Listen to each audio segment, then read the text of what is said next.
Hi everyone, आज हम the voice के सीजन 4 के एपिसोड 4, 5, 6 को एक्सप्लेन करेंगे। एपिसोड 4 की शुरुआत में हम बोट की लैब में देखते हैं जहां कैमरे अचानक ही काम करना बंद कर देते हैं। तो मार्टी नाम का आदमी बोट को फोन करने को कहता है, लेकिन लाइन कटी हुई होती है और उनके पास कोई आ रहा होता है जो कि होमलैंडर होता है, क्योंकि होमलैंडर के लिए ये घर जैसा था और उसके साथ यहाँ पर कई सारे एक्सपेरिमेंट हुए थे जहाँ पर वो मार्टी इनसे मिलता है और वो उन सभी के लिए केक लाया होता है। जहाँ पर होमलैंडर कहता है यहाँ कई चेहरे नए भी हैं, लेकिन मैं कई लोगों को जानता हूँ। और यहाँ की डायरेक्टर बाबरा के बारे में पूछता है तो मार्टी उसे बताता है कि वो भी यहाँ से बाहर गई हुई है, जिसके बाद वो खुश होकर उन सभी को केक खिलाने लग जाता है। फिर हम बुच्चर को देखते हैं जिसकी पीठ पर कीड़ा रेंग रहा होता है, इससे वो नीचे गिर जाता है तो उसे अपनी वाइफ दिखाई देने लगती है जो कि उठने को कहती है। फिर हम यूई को देखते हैं जहाँ पर डॉक्टर कहती है आपके पिता का ब्रेन डेड हो चुका है और उसके पूछने पर बताती है अब कुछ दिन ही बचे हैं, जिस पर उसकी माँ भी यही कह रही होती है। फिर यूई अपने पिता की नली को देखता है और कुछ सोचते हुए वहाँ से चला आता है। फिर हम डायरेक्टर ऑफ चीफ को देखते हैं जहाँ जीवन सीरीज के लास्ट सीन को बताते हैं जिसमें मारी को रोकने के लिए होमलैंडर आ जाता है। फिर हम देखते हैं कि डायरेक्टर ऑफ चीफ के पास एनी आती है जहाँ पर एनी कहती है आपको सूप कंट्रोल बिल को पास कराने के लिए मेरी मदद चाहिए और इससे बोट की कब्र खुद जाएगी। वे किसी भी गवर्नमेंट पोजीशंस पर नहीं होंगे, पर आपको जीतने के लिए अभी भी 5 करोड़ वोटर्स की जरूरत है, लेकिन तुम्हारे एड्स को कोई भी देखना पसंद नहीं करता। और डायरेक्टर के पूछने पर बताती है मैं लोगों को सड़कों पर ला सकती है जो बिल पास करने की मांग करेंगे। तो चीफ उससे कहता है इसमें तुम्हारा क्या फायदा है, जिस पर एनी कहती है मुझे एक वादा चाहिए, आपने जो शुरू किया है वो खत्म करोगे और बोट को पूरी तरह तबाह कर दोगे। फिर हम फ्रेंची को देखते हैं जो कि कोलिन के साथ होता है, जो कि एक म्यूजिक को चला रहा होता है और बताता है बचपन में मेरे डैड कार में ये म्यूजिक चलाया करते थे। फिर वो अपने पेरेंट्स के बारे में बताते हुए कहता है मेरी मॉम एक जज थी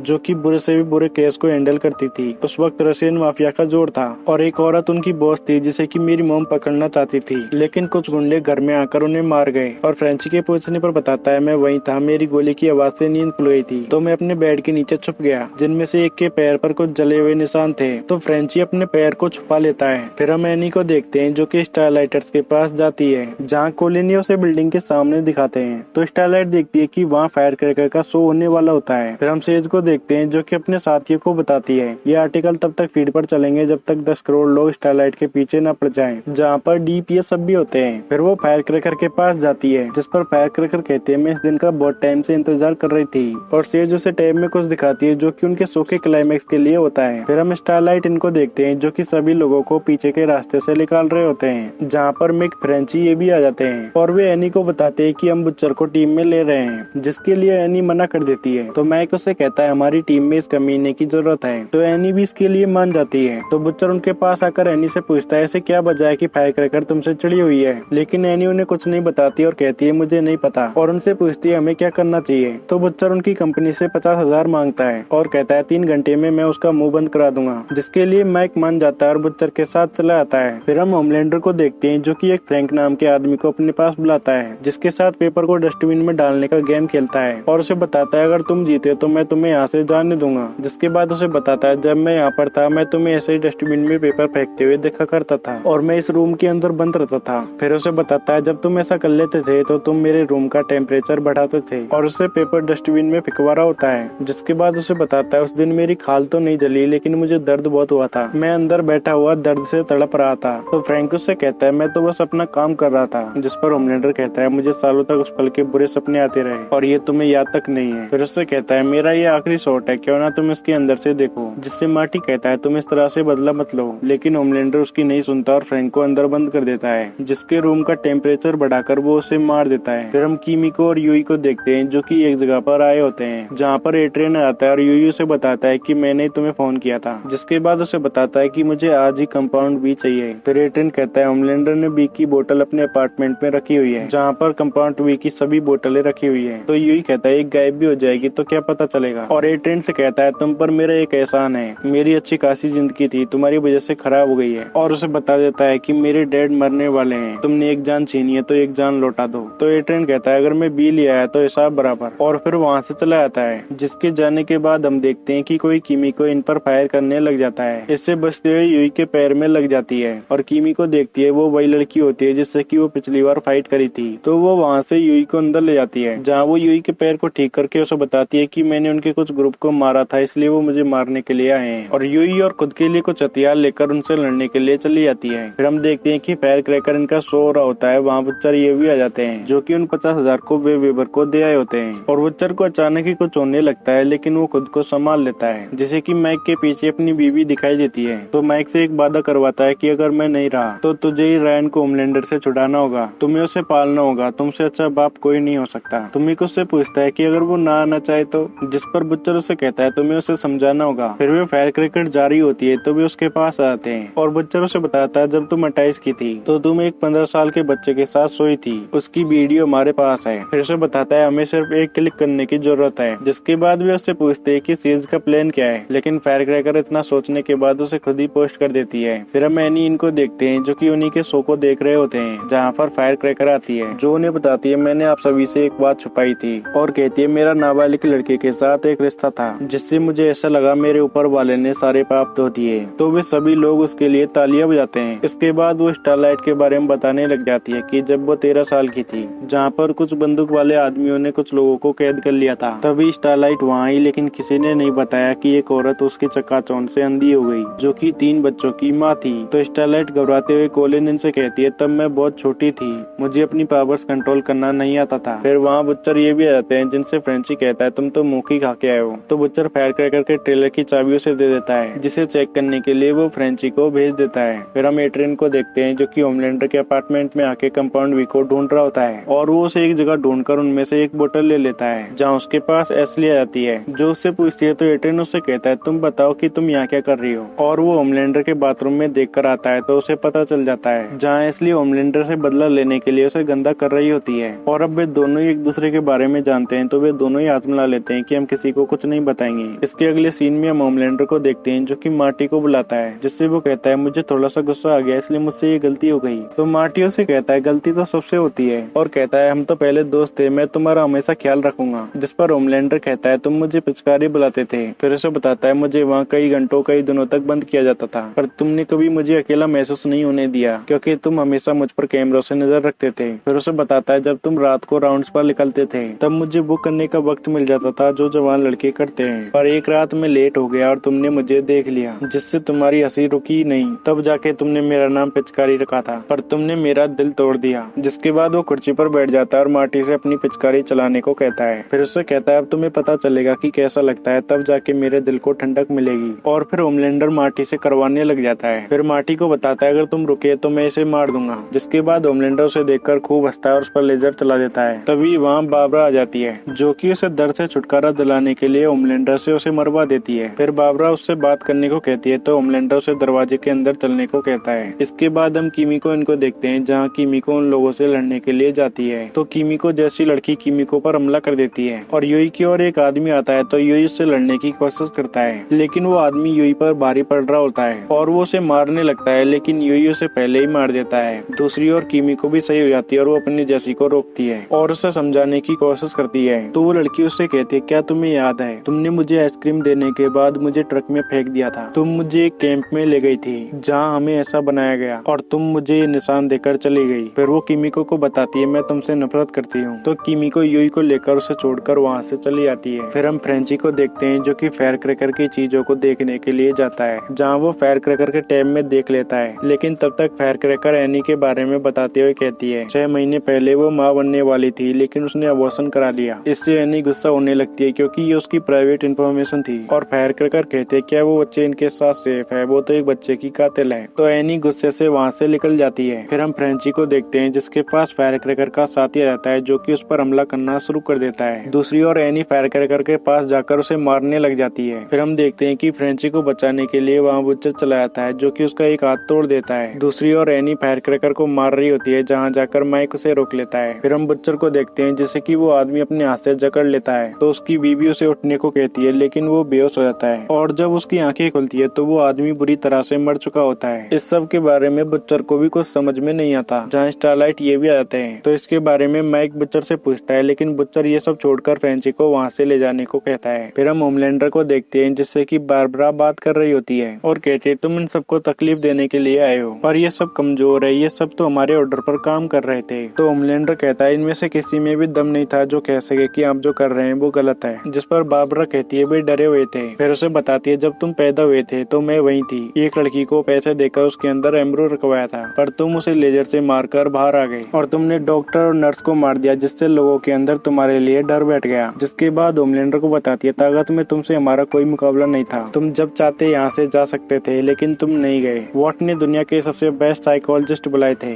और उन्होंने बहुत ही बारीकी से ऐसा प्रोटोकॉल बनाया था जो तुम्हें आज्ञाकारी बना सके। तो हमारे साथ भले ही जो चाहे वो कर लो लेकिन अंदर से तुम प्यार के भूखे हो। तो होमलैंडर कहता है ना ही मैं इंसान हूँ ना ही मेरा बेटा है, मैं उसे हर रोज ये बात याद दिलाऊंगा। फिर उससे कहता है मैं तुम्हें बताना चाहता हूँ कि मैं इस कमरे को बुरा कमरा क्यों कहता हूँ। फिर हम फ्रेंची को देखते हैं जो कि कोलिन के साथ होता है, जहाँ फ्रेंची कोलिन को दूर कर देता है और उससे कहता है मुझे इतना प्यार मत दिखाओ। फिर वो अपने पैर पर बने हुए निशान को दिखाकर बता देता है कि मैंने ही तुम्हारे पेरेंट्स को मारा था। तो कोलिन फ्रेंची को गुस्से में खूब मारता है और दोबारा उसके पास आने से मना करता है। इसके अगले सीन में हम सेज और डीप को देखते हैं, जहाँ सेज उसे बताती है कि मेरा दिमाग लगातार बढ़ता जा रहा है। तो वो डीप को एक हथियार को देकर अपने आँख के साइड में से दिमाग को खुरचवाती है। फिर हम यूइन को देखते हैं जो कि न्यूमन की न्यूज देख रहे होते हैं और वो स्टारलाइट के फायर क्रैकर को मारने पर बता रही होती है। फिर वहाँ एनी भी आ जाती है जो कि यूई से कहती है मुझे वहाँ जाना ही नहीं चाहिए था। तो यूई कहता है वो ऐसा कैसे कर सकती है, ये हम दोनों का प्राइवेट डिसीजन था। और स्टारलाइट इससे परेशान होती है कि लोग उसे वो तकलीफ याद दिलाएंगे जो उसे उस वक्त हुई थी। तो यूई उसे शांत कराता है और फिर यूई के जाने के बाद एनी को चीफ का कॉल आता है जो उससे कहते हैं शुभ कंट्रोल बिल आराम से पास हो जाता, पर तुम्हारी इस हरकत के बाद लोग इसे स्टारलाइट बेबी किलर नाम देंगे। और एनी से कहते हैं अब हमें तुमसे कोई रिश्ता नहीं रखना। फिर हम यूई को देखते हैं जिसके पास एड्रियन आकर उसे बी की बोतल दे देता है और फिर यूई से कहता है तुमने मुझसे झूठ बोला था, तुम मुझे कभी माफ नहीं करोगे। तो यूई उसे रोककर कहता है मैंने भी सोचा था कि मैं तुम्हें ऐसे ही भगा दूंगा, और हाथ मिलाते हुए उसे कह देता है कि मैंने तुम्हें माफ किया। फिर एड्रियन के जाने के बाद वहाँ बुच्चर आता है जो कि उन दोनों की बात सुन रहा होता है। तो यूई बुच्चर के पूछने पर बताता है मैं जिंदगी भर नफरत नहीं पालना चाहता। तो बुच्चर उससे पूछता है कि इसका तुम क्या करने वाले हो, जिस पर यूई उसे बता देता है कि मैं ये अपने डैड के लिए ले जा रहा हूँ। लेकिन बुच्चर उस पर गुस्सा करते हुए कहता है इसके अलावा और भी रास्ते थे।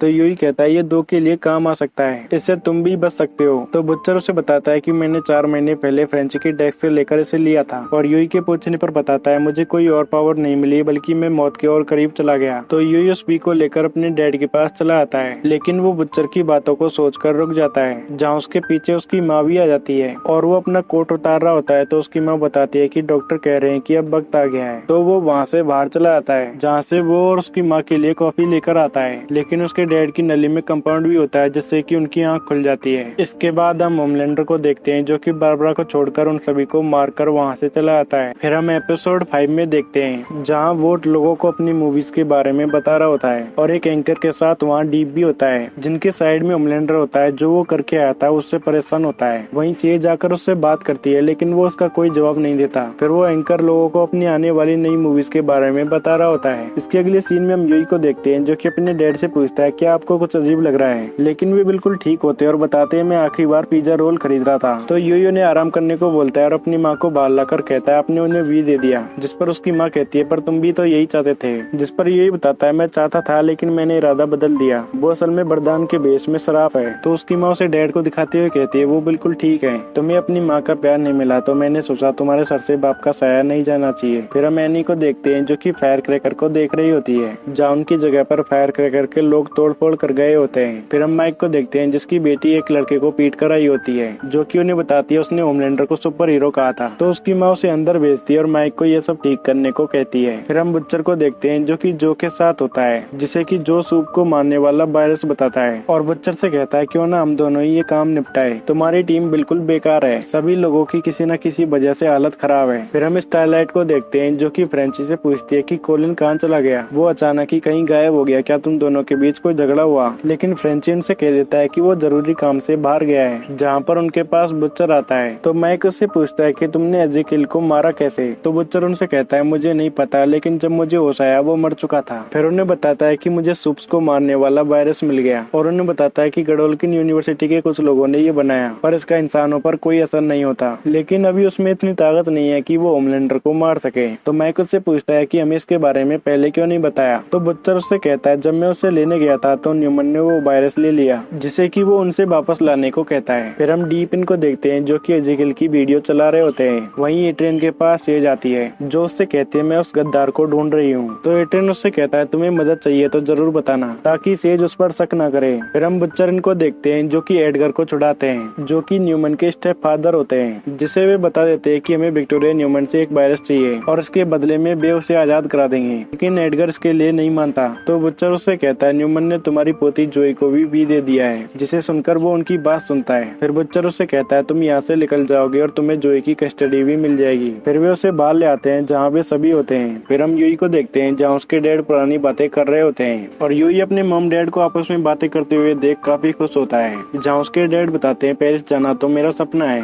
जहाँ यूई की मॉम उसे एक रिंग देती है ताकि वो एनी को दे सके, जिसके बाद उसकी माँ वहाँ से चली आती है और यूई अपने डैड से बात करता है और उनसे कहता है अपने मॉम को पावर ऑफ टर्नी दे दी। तो उसके डैड उनके एक पेट के बारे में बताते हैं जिससे कि एक बीमारी हो गई थी और कुछ दिनों बाद वो खून से लथपथ होकर मर गया था। फिर उसके डैड कहते हैं तुम आज भी वही छोटे बच्चे हो, तुम किसी को मरता हुआ नहीं देख सकते थे, इसलिए मैंने तुम्हारी माँ को पावर ऑफ टर्नी दी। तभी उसके डैड उससे पूछते हैं कि तुम्हारी माँ कहाँ गई, जिसके बारे में यही बताता है। तो उसके डैड कहते हैं हाँ मुझे पता है। फिर हम बुच्चर इनको देखते हैं जिन्हें कि एडगर एक घर पर लाया होता है, जहाँ एडगर बताता है जब भी न्यूमन को अपनी जिंदगी शांत करनी होती थी तो हम यही आते थे, जिसका दरवाजा खुला हुआ होता है तो वे गन लेकर अंदर चले आते हैं, जहाँ से वे निशानों का पीछा करते हुए लैब में आते हैं, जहाँ बुच्चर देखता है कि वहाँ भी पड़ा होता है और वहाँ कई सारे जानवर होते हैं जिन पे कि उन्होंने एक्सपेरिमेंट किए होते हैं। तो बुच्चर एक खरगोश को देखकर उसे वहाँ से आजाद कर देता है। फिर वे वहाँ वायरस को ढूंढ रहे होते हैं, तभी वहाँ न्यूमन आ पहुँचती है, जो कि एडगर से कहती है आपको पता ही होगा आपके जेल से बाहर आने का मुझे पता चल जाएगा, आप उन लोगों को यहाँ ले आए जो मुझे मारना चाहते हैं। जहाँ बुच्चर उनके बीच में बोलता है तो न्यूमन कहती है तुमने समीर के साथ क्या किया ये बता दो, नहीं तो मैं तुम सभी को मार दूंगी। और स्टारलाइट अपनी पावर्स यूज करती है तो उसके हाथों में कुछ हो रहा होता है। तो एडगर न्यूमन से कहता है हमने उसे नहीं देखा और उसे साथ में ढूंढने को कहता है। फिर हम एट्रियन को देखते हैं जो कि अपनी आने वाली नई मूवी के बारे में बता रहा होता है। फिर हम रायन को देखते हैं जिसे कि डायरेक्टर उसकी डब सीरीज के बारे में बता रहे होते हैं, जहाँ पर उस डायरेक्टर की असिस्टेंट आती है जिससे कि वो अपने मैसेज की पूछता है, जिसके जाने के बाद होमलैंडर रायन से कहता है तुम बताओ कि तुम क्या सोच रहे हो। तो रायन कहता है हम 300 बनाई क्यों रहे हैं, जिस पर होमलैंडर कहता है अगर तुम्हें ये अच्छा नहीं लग रहा तो तुम रहने दो। जिसके बाद वे बाहर आते हैं तो रायन होमलैंडर से कहता है आप मुझसे नाराज तो नहीं है। तो होमलैंडर कहता है मैं जिंदगी भर लोगों के इशारों पर चलता रहा,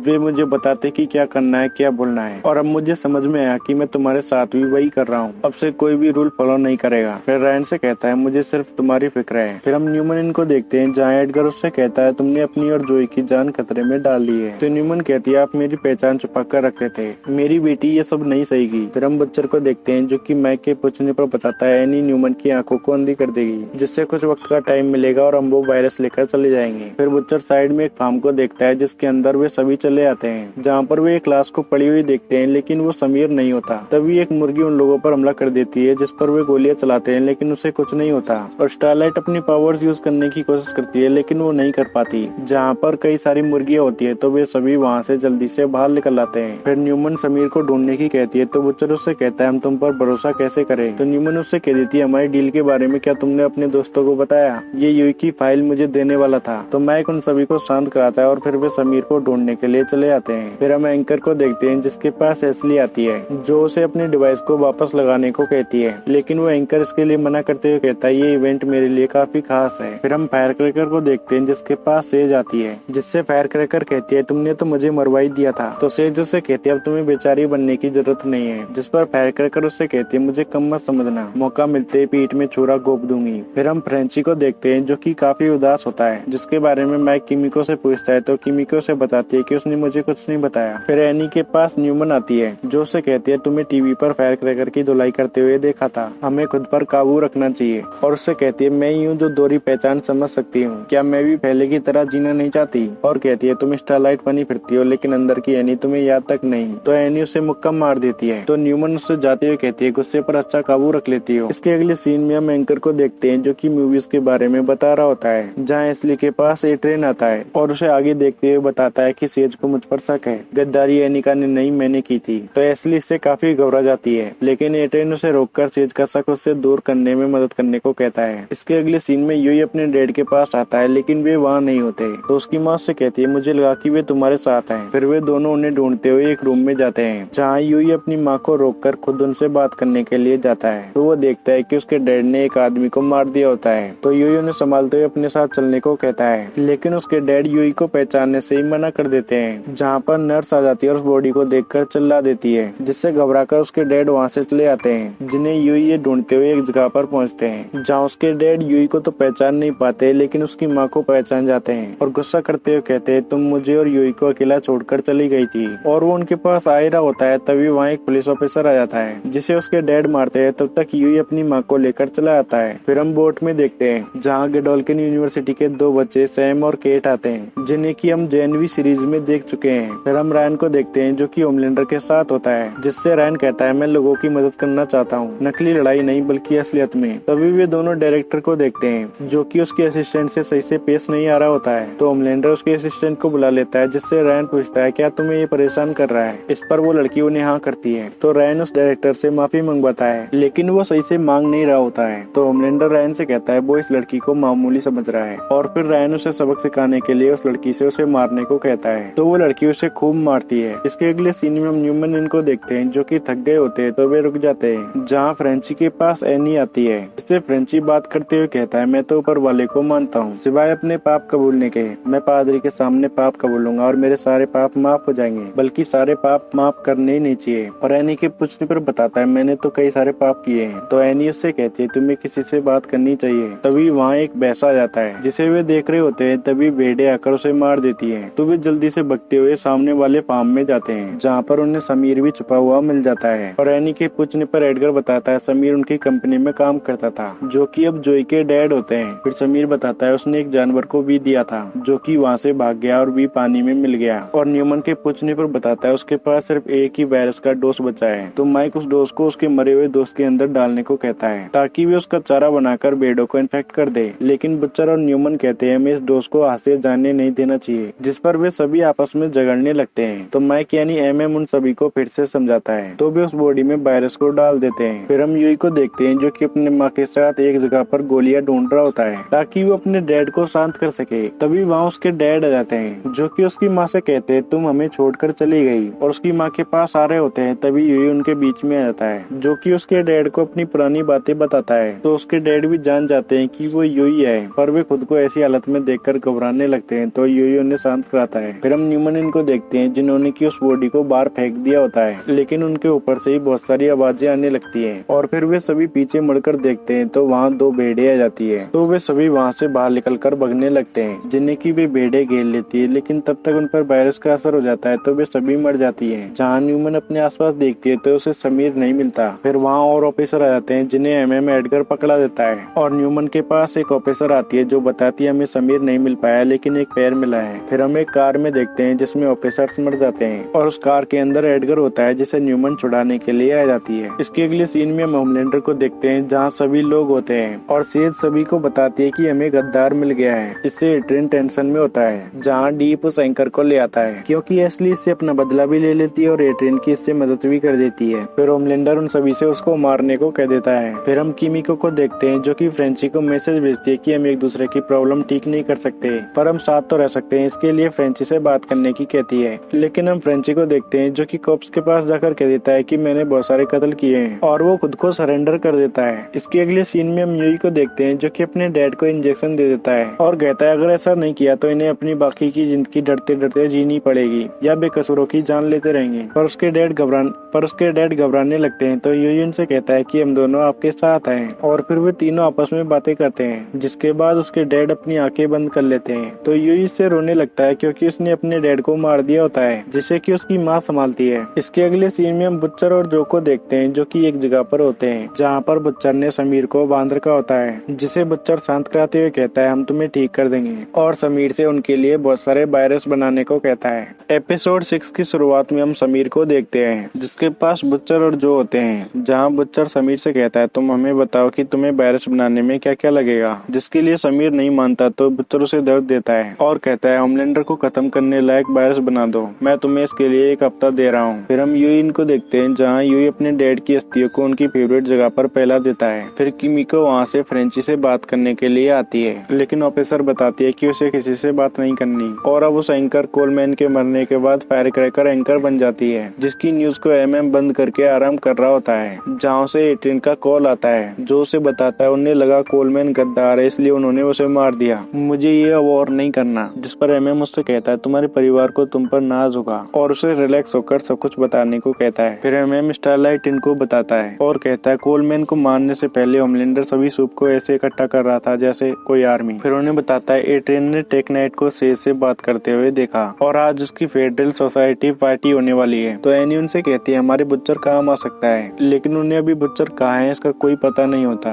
तो यूई एमएम से पूछता है हम पार्टी के अंदर घुसेंगे कैसे। तो एमएम वेब वेबर को दिखाता है जिसे कि टेकनाइट की तरफ से इनवाइट मिला होता है, जहाँ उसके पास एमएम चला जाता है। फिर हम रात को पार्टी में देखते हैं जहाँ कई सारे लोग होते हैं। वहाँ होमलैंडर ये भी टेकनाइट के पास आ जाते हैं और होमलैंडर रैन के साथ एक आदमी से बात कर रहा होता है, जहाँ पर उनके पास टेकनाइट आता है जो उससे कहता है 2 टॉप हीरोज एक साथ, हम दोनों को एक टीम बनानी चाहिए। जिस पर होमलैंडर कहता है भले ही सेज और मुझे तुम्हारी अभी जरूरत हो, लेकिन तुम टीम का हिस्सा नहीं हो। फिर वहाँ सेज के पास एस्ली भी आ जाती है, जिसे कि सेज ने यहाँ आने से मना किया होता है, लेकिन एस्ली बताती है कि मुझे टेकनाइट ने इनवाइट किया है। इसके बाद हम टेकनाइट को देखते हैं जो कि फायरक्रैकर को बताता है पहले मेरा परिवार भागे हुए गुलामों को पकड़ने का काम करता था और हमारे पास बहुत सारे प्रिजन्स हैं। इसके अगले सीन में हम एनी इनको देखते हैं जहाँ यूई पार्टी में जाने के लिए वेब वेबर का सूट पहन लेता है, जिसमें से कि काफी बदबू आ रही होती है। तो मैम कहता है ये सही है, टेकनाइट तुम्हारी महक नहीं सुन पाएगा, उसके पास स्मेल, टेस्ट, टच सब कुछ की पावर है, वो एक तरह से शेरलॉक होम्स की तरह है। फिर यूई वेब वेबर बनकर पार्टी में चला आता है जहाँ वो एमएम की दी हुई डिवाइसों को लगा देता है और यूई को एनी ने हर 2 मिनट में जवाब देने को कहा होता है और एमएम उन डिवाइसों को लगाकर जल्दी आने को कहता है, लेकिन उसके पास टेकनाइट आ जाता है जो यूई से कहता है आखिर तुम साइड केक बनने के लिए मान गए, और फिर वो यूई को घुमाने के लिए ले जाता है। फिर हम देखते हैं कि होमलैंडर के पास सेज और न्यूमन होती है, जिससे होमलैंडर कहता है इस सब के बाद यहाँ छोटी सी मीटिंग होगी जिसमें 1% के भी 1% से कम लोग होंगे और हम उन्हें देश से गद्दारी करने के लिए मनाएंगे। तो न्यूमन कहती है मैं ऐसे सबके सामने खुद को गद्दार क्यों बनाऊं, जिस पर सेज कहती है यहाँ जीडीपी के 38% मौजूद है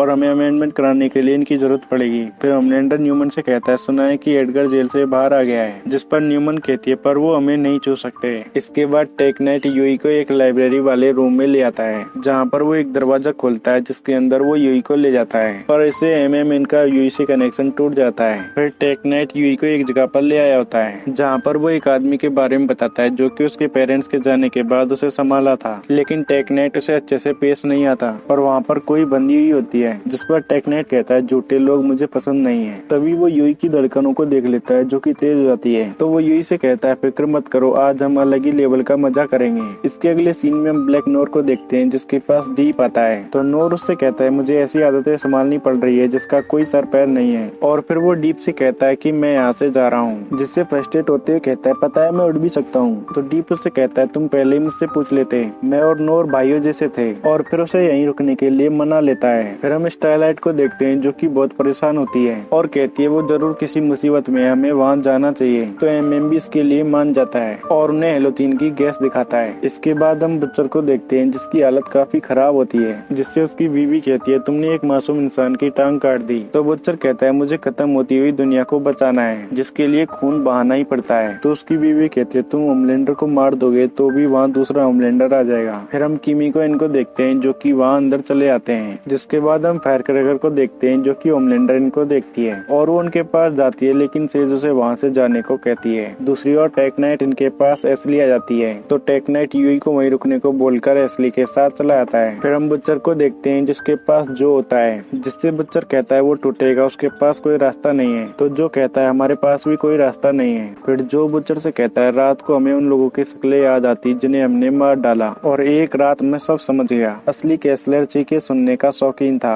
और बुच्चर से कहता है अब तुम बताओ कि असल में तुम हो कौन। फिर हम यूई को देखते हैं जिसे कि टेकनाइट एक जगह बांध देता है जहाँ पर एस्ली आकर उसके साथ असली हरकतें करने लगती है। तो यूई से रुकने को कहता है, पर टेकनाइट कहता है अगर ये रुकने को बोलेगा तो ये अपना कोड वर्ड बोल देगा, और फिर वे ऐसा कंटिन्यू करते रहते हैं। फिर हम फायरक्रैकर को देखते हैं जो कि काफी परेशान होती है और वो वहाँ से बाहर निकलती है, तो उसके सामने एनी होती है और एनी की पावर काम नहीं कर रही होती है। तो एनी उससे कहती है तुम सही थी, और वो इसके लिए फायरक्रैकर से माफी मांगती है, जिसकी बातों को फायरक्रैकर शांत रहकर सुन रही होती है। तभी एनी उसे इंजेक्शन से बेहोश कर देती है और हम यूई को देखते हैं जहाँ से एस्ली अब चली जाती है, पर टेकनाइट उसके पास ही होता है जो कि उससे कोड वर्ड पूछता है और वो यूई को कांपते हुए देख लेता है। फिर वो यूई का मास्क हटाकर देख लेता है कि वो यूई है, जिसे देखकर कहता है आज तो मेरी किस्मत खुल गई, पर होमलैंडर को बताने से पहले मैं तुम्हारे अंदर होल करूंगा। इसके बाद हम एमएम इनको देखते हैं जो कि यूई की बीच बीच में बताई हुई बातों से रूम में पहुंच जाते हैं जहाँ पर सेज होती है, जिस पर एमएम गन ताने होता है और किमी को स्कोपिया रास्ते वाली किताब को ढूंढ रही होती है, जहाँ सेज एमएम की बेटी के बारे में बताती है, जिससे कि वो एमएम को पैनिक कर रही होती है और अलर्ट बटन दबाने के लिए भगती है, तो एमएम उसे गोली मार देता है। तभी किमी को उस दरवाजे को खोल लेती है, लेकिन एमएम को इससे कुछ होता है और वो वो बेहोश हो जाता है। तो कीमिको एट्रियन को इशारा करके वहाँ ले आती है और उसे एमएम को हॉस्पिटल ले जाने को कहती है, जिसके लिए एट्रियन पहले तो नहीं मानता है, लेकिन वो उसे मना लेती है, जहाँ पर एनी भी आ जाती है और एट्रियन उसे लेकर चला आता है। फिर हम यूई को देखते हैं, जिसके की टेक नाइट पेट पर होल करने वाला होता है। तभी वहाँ कीमिको और एनी आकर उसे बचा लेते हैं। दूसरी ओर एट्रियन एमएम को हॉस्पिटल छोड़ने के लिए जाता है, जहाँ पर एक बच्चा एट्रियन को देखकर काफी खुश होता है। फिर हम सेज को देखते हैं, जिसके पास होमलैंडर आता है, जिसे पता चल गया होता है कि यहाँ स्टारलाइट ये आए थे।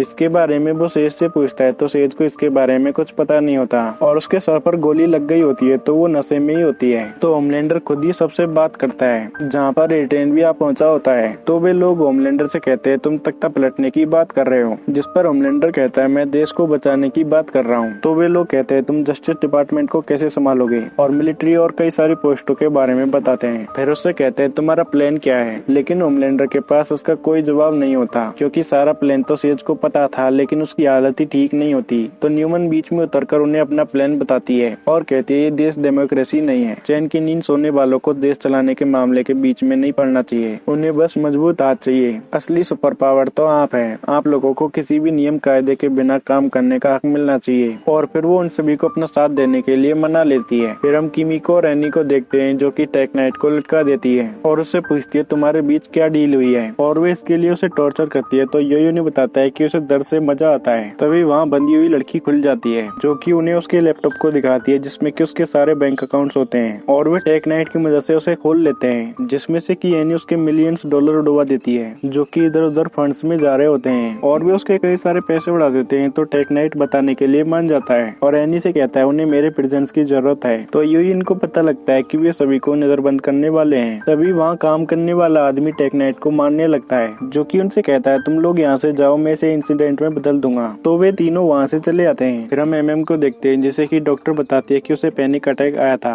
और उसे सलाह देती है कि उसका जो भी काम है वो छोड़ दे। इसके बाद हम कीमिको को देखते हैं, जो कि फ्रेंची से मिलने के लिए जाती है। तो वो ऑफिसर कीमिको से कहती है, मुझे नहीं लगता कि वो आपसे मिलना चाहता है। तो कीमिको उससे कहती है, मेरे पास यहाँ से जाने के लिए कोई जगह नहीं है। फिर हम होमलैंडर को देखते हैं, जिसके पूछने पर फायरक्रैकर बताती है कि कल रात वहाँ स्टारलाइट आई थी, लेकिन वो बचकर निकल गई, और बताती है कि टेक नाइट मारा गया, ये सब उन्होंने ही किया है। तो होमलैंडर को पता लगता है कि कोलमैन गद्दार नहीं था, और फायरक्रैकर से कहता है, वो गद्दार तुम भी हो सकती हो। तो फायरक्रैकर उससे कहती है, मैं इससे पहले कुछ नहीं थी, और फिर उसे अपनी वफादारी का सबूत देती है, जिसके बाद होमलैंडर उसके पास ही रहता है। फिर हम एनी इनको देखते हैं, जो कि वहाँ लगाए हुए डिवाइसों से होमलैंडर इनकी बातें सुन लेती है, लेकिन यूई अभी भी उस बात को भुला नहीं पाता और वो अपने डैड को मिस कर रहा होता है। तो एनी उसे संभालती है। फिर हम बुच्चर इनको देखते हैं, जो कि समीर के पास वायरस बनाने के लिए जो भी चीजें चाहिए होती है वे ले आते हैं, लेकिन समीर उनसे कहता है कि मैं ऐसा नहीं कर सकता। अगर होमलैंडर को मारने वाला वायरस बनाया तो कुछ ऐसा बन जाएगा जिसे कंट्रोल करना नामुमकिन हो। और बुच्चर के पूछने पर बताता है, वो हवा में फैलेगा और बहुत ही खतरनाक होगा। फिर कहता है, वे कहते थे कि ये वायरस गलत हाथों में नहीं पड़ना चाहिए, वे तुम्हारे बारे में बात कर रहे थे। तो जो कहता है, इसने तो हमें जादू की छड़ी दे दी। लेकिन बुच्चर अपनी बीवी की बातों को सुनकर कहता है, हम किसी बेकसूर को नहीं मारेंगे। जहाँ उसकी बीवी कहती है, उसमें एनी, कीमिको और कई सारे मासूम होंगे। तो जो उसे चुप रहने को कहता है, जिस पर बुच्चर उससे पूछता है, क्या तुम इसे देख सकते हो? पर समीर देखता है कि बुच्चर खुद से ही बात कर रहा होता है। फिर जो उसे बताता है कि हम दोनों तुम्हारे दिमाग के अंदर हैं, असली जो को तो तुमने मरने के लिए छोड़ दिया था। और फिर बुच्चर को अपने पहले की बातें याद आने लगती हैं, जहाँ जो उससे कहता है, मैंने ही तुम्हारे लिए जिकिल को मारा था। और बुच्चर की तरह ही कहता है, फिक्र मत करो, डैडी इज होम। और इसी के साथ ही एपिसोड खत्म जाता है। आपको ये वीडियो कैसी लगी कमेंट करके जरूर बताएं। मिलते हैं अगली वीडियो में, तब तक के लिए बाय।